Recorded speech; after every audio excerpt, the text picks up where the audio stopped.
Joanna Garcia, Florida's Mother Teresa, has been accused of a $196 million PONZI scheme.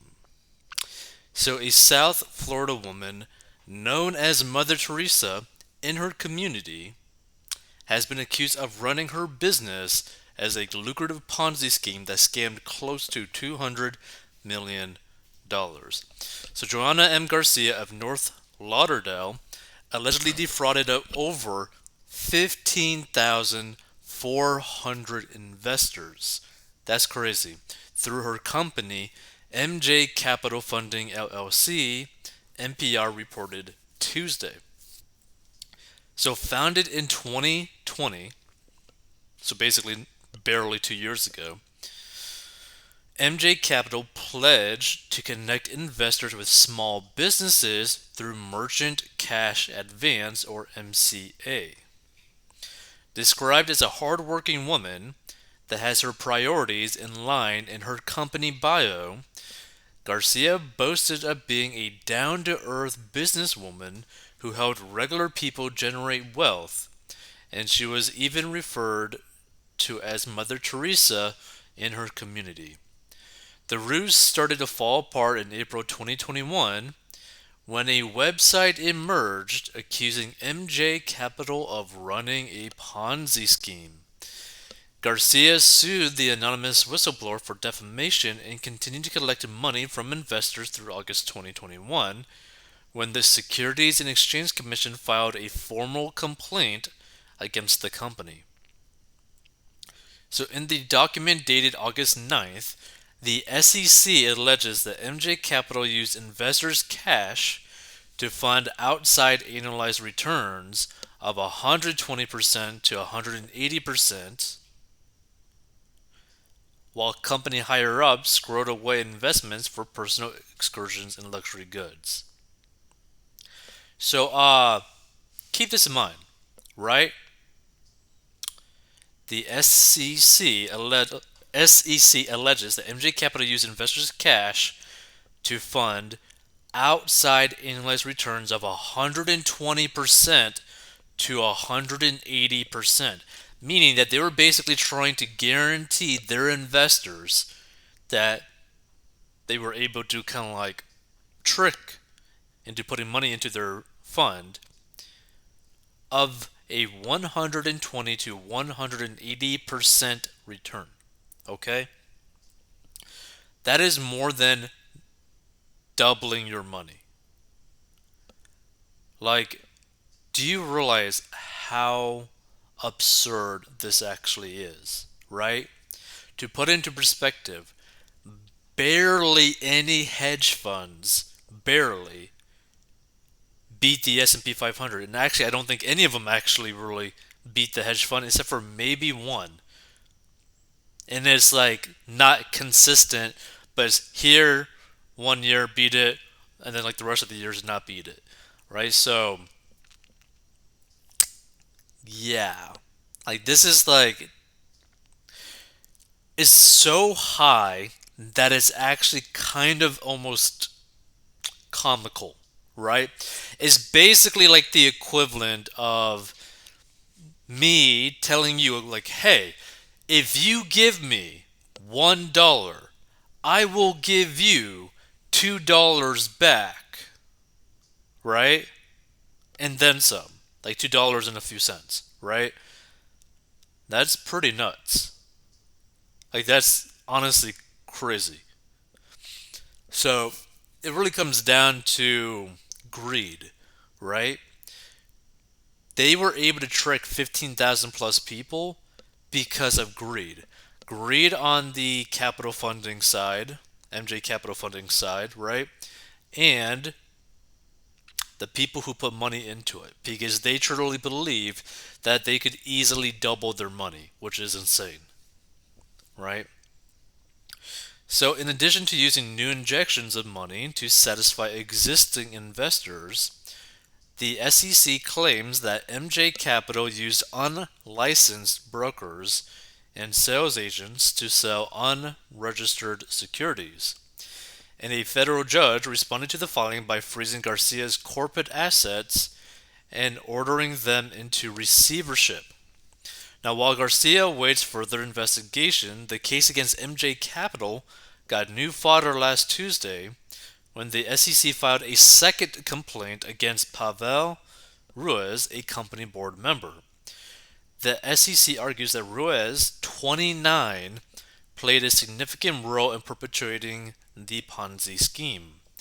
Armed with a team of around 70 sales agents, Ruiz allegedly defrauded over 5,100 investors of at least $46 million, $7.7 million of which he diverted into his personal accounts.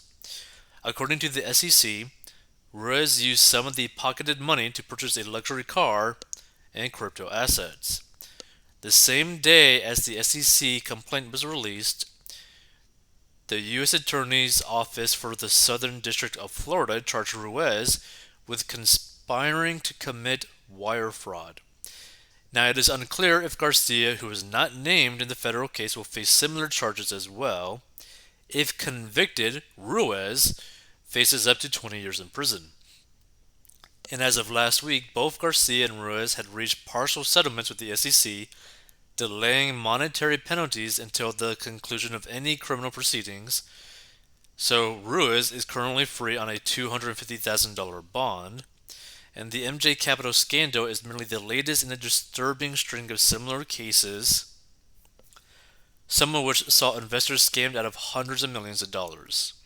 Yeah, so this is actually like a really crazy situation because when you have the SEC going so hard at a company, at individuals like this, the DOJ and all that kind of stuff, right? These people are pretty much screwed, right? It's like the government has their hands on them and like, hey, you guys really effed up and we're going to basically shove like a tree trunk up your butt. Like it's going to get really bad for these individuals. And the thing is, the saddest part about this, right? If they simply didn't try to promise outstanding returns and just sold, well, actually didn't even sell securities, but like sold like a legitimate product, nobody would even say anything. They were obviously good at settling something, as sales in general, right? But putting all this energy into something that, yes, would make them less money short term, but actually is potentially more money long term, is by selling your own product, right? They could have easily created and sold their own product to all these people, made less money up front, but more money long term because they wouldn't have been doing anything illegal. They wouldn't have been trying to make any guarantees and would have lived a really nice life with millions and millions of dollars in the bank and also in the company's bank, right? Without really any worries, right? The thing is, if you are faced with two paths, one going the illegal route and one going the legal route, always go the legal route. The legal route. Why? It's because if you go the other route, it's not about if you're going to get caught, it's going to be when you get caught. Meaning all the time, all the energy, all the risks that you took going down the bad path, the illegal route, is literally going to come and amount to nothing because you're going to be in jail or prison or worse, right? Because the reality of like a situation like this with them doing like a Ponzi scheme, you potentially stole, most likely, people's life savings. So imagine someone for like decades saved all of their money, and all of their money was like $100,000 or $1 million or $50,000, whatever that amount is. But it's literally all their money, and they spend decades saving that money in investments, retirement, all that kind of stuff, right? And then they put all their money every single cent of it into your Ponzi scheme. And you lose it all because obviously nothing actually existed. There was really no business, no product, nothing. You basically ended that person's life in a sense. So, do you think that they're not going to be inclined to potentially do something really drastic? Because to them, their life is done, right? It would not be that big of a stretch that someone who lost their whole life savings, everything that they worked for, won't react bad to you. They probably will. There's probably at least one. All it takes is one for things to go really bad very quickly, right? But if you sold products, okay, you might have people maybe not liking your product, right? Some people may not like your product or your service, right? That's perfectly okay because one, you're not taking their life savings. Two, you're not doing anything illegal or morally bad, right?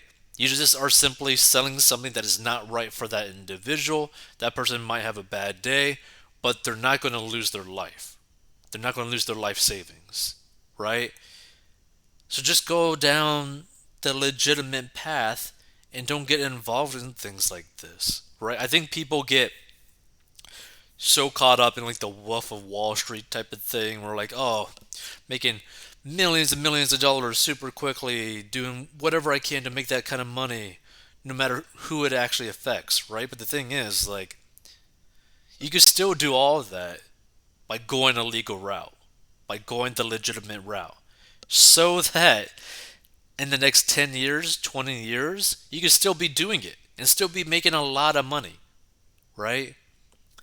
I mean, Jesus, you have people right now making millions of dollars right now eating food online by filming themselves eating food online. Do you realize how absurd that is? Right? And yet you can't figure out how to make your own money instead of completely scamming other people? Like, does that make any sense? There's people who became millionaires eating food by just filming themselves eating food. And yet you have to resort to a Ponzi scheme. Like, it's just so stupid. So let's see some of the comments on this post, which there probably is. Let's see. $196 million scam and bail is $250,000. What a joke. I agree. That being said, that $250,000 was probably paid by obviously the people that they scammed, allegedly. So, would you really want more money going to the government instead of the victims? That's one way to think about it. So, actual Floridians refer to the state as land of the nothing is free and home of the scam. People come from all over the world to fleece Americans in the sunshine. I somewhat feel sorry about the people that lost moolah.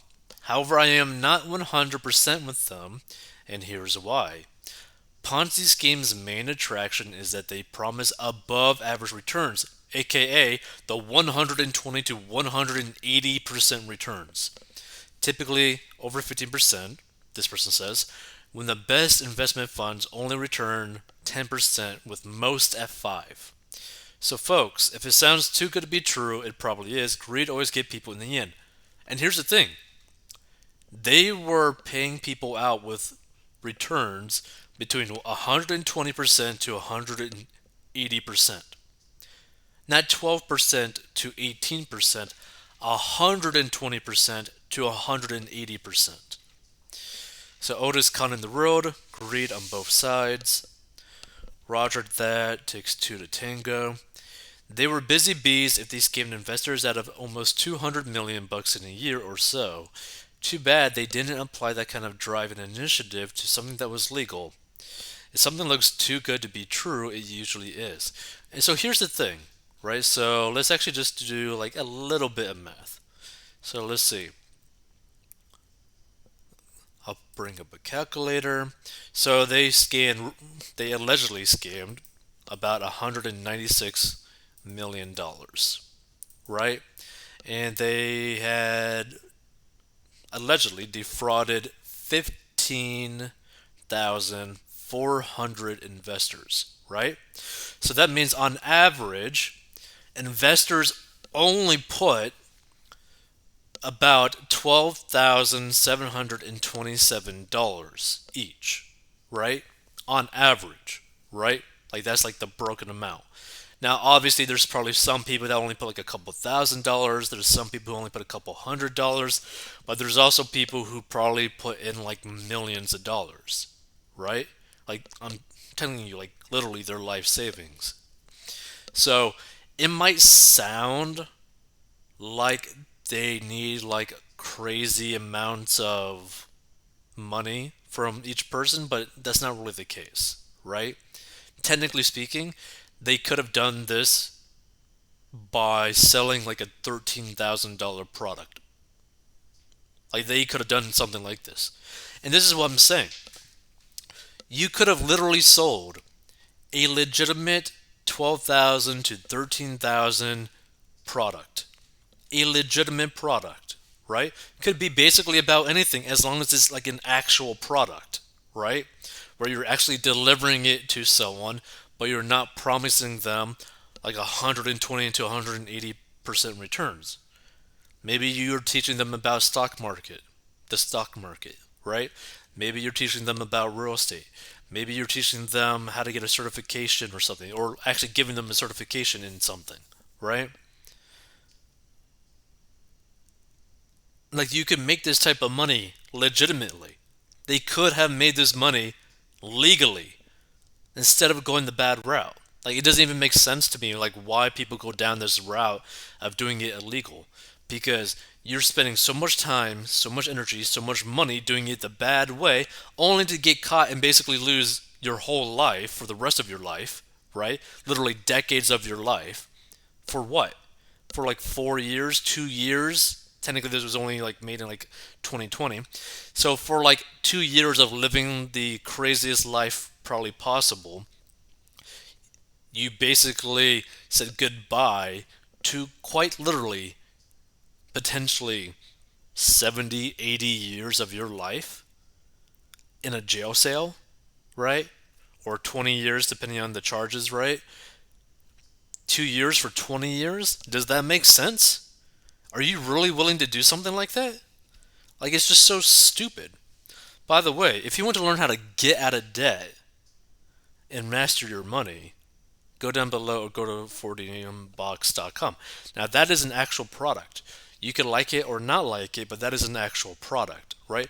What these people are doing is so beyond stupid that it just doesn't even make sense to do something like this. Because you're going to get caught. You are going to screw someone over to the extent that they are going to do something about it. Like, I mean, $12,000, $13,000 is a lot of money for a lot of people, but you still could have just sold like a legitimate product.